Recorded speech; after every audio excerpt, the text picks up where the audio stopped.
आइए हम सब मिलकर बुद्ध की ओर चलें।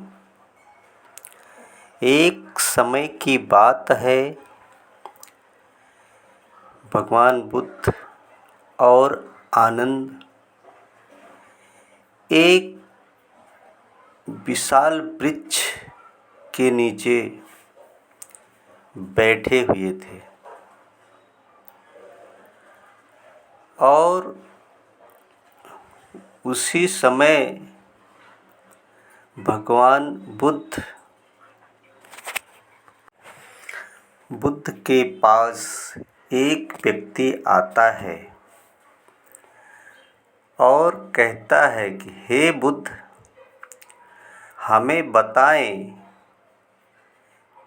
कि आत्मा है या नहीं। बुद्ध अपने ज्ञान से उस व्यक्ति की ओर देखते हैं और उसकी मनोदशा को समझते हैं और कहते हैं कि आत्मा है। और वो व्यक्ति खुशी खुशी वापस चला जाता है। कुछ समय पश्चात एक और व्यक्ति बुद्ध के पास आता है और वो भी व्यक्ति कहता है कि हे बुद्ध, हमें बताइए कि आत्मा है या नहीं। बुद्ध उसकी ओर देखते हैं और अपने ज्ञान से उसके मनों की दशा को समझते हैं और कहते हैं कि आत्मा नहीं है। वो भी व्यक्ति खुशी खुशी वापस चला जाता है और ये दोनों प्रश्नों को आनंद सुन करके बहुत ही चकित होते हैं और बुद्ध से पूछते हैं कि हे भगवान, आपने, क्योंकि बुद्ध कभी झूठ नहीं बोलते, आपने इन दोनों व्यक्तियों को अलग अलग उत्तर दिए हैं, हमें समझाएं। तो बुद्ध कहते हैं कि आनंद, इसमें से जो व्यक्ति पहले आया था वो आस्तिक था, इसलिए मैंने उसको कहा कि आत्मा है। और जो दूसरा व्यक्ति आया था वो नास्तिक है, इसलिए मैंने उससे कहा कि आत्मा नहीं है। क्योंकि बुद्ध जानते हैं कि आत्मा के होने या ना होने से इन दोनों व्यक्तियों का कुछ भला नहीं होगा, क्योंकि ये दोनों व्यक्ति अभी उस स्थान तक पहुँचे ही नहीं। आत्मा को समझने के लिए, वहाँ तक पहुँचने के लिए बहुत सूक्ष्म ज्ञान की ज़रूरत है।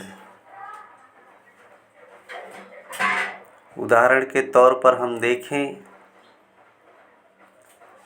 पान की दुकान पर खड़ा हुआ व्यक्ति कोई पान खा रहा है और वो आकर के मुझसे पूछे कि आत्मा है या नहीं, जिसको कुछ पता ही नहीं है, उस मार्ग पे कभी चला ही नहीं है, तो उसको जान करके भी क्या लाभ होगा, आत्मा है या नहीं। क्योंकि ये बहुत सूक्ष्म और गहरी बात है। ऐसा नहीं है कि बुद्ध नहीं जानते थे, बुद्ध जानते थे, लेकिन कुछ शब्दों को कहते हैं, सत्य को कहना बहुत ही कठिन है और उसको समझना ही उससे भी ज़्यादा कठिन है। बुद्ध बताते हैं आनंद को कि हे आनंद, आत्मा के होने या ना होने से मनुष्य का कोई लाभ नहीं, क्योंकि बुद्ध कर्मवाद को प्रोत्साहित करते हैं, कर्मवाद को मानते हैं, कर्मवाद को कहते हैं कि जैसा कर्म करोगे वैसा ही तुम्हें फल प्राप्त होगा। कुछ प्रश्नों को बुद्ध ने उत्तर नहीं दिया और दिया भी नहीं जा सकता। बुद्ध कहते हैं कि सत्य को कहा ही नहीं जा सकता, उसकी कोई परिभाषा ही नहीं है। वो इतना गूढ़ रहस्य की बात है कि उसे बोला ही नहीं जा सकता।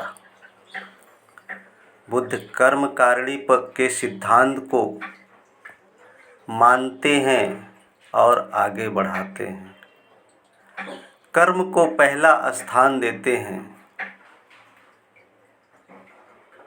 जैसा कर्म वैसा फल।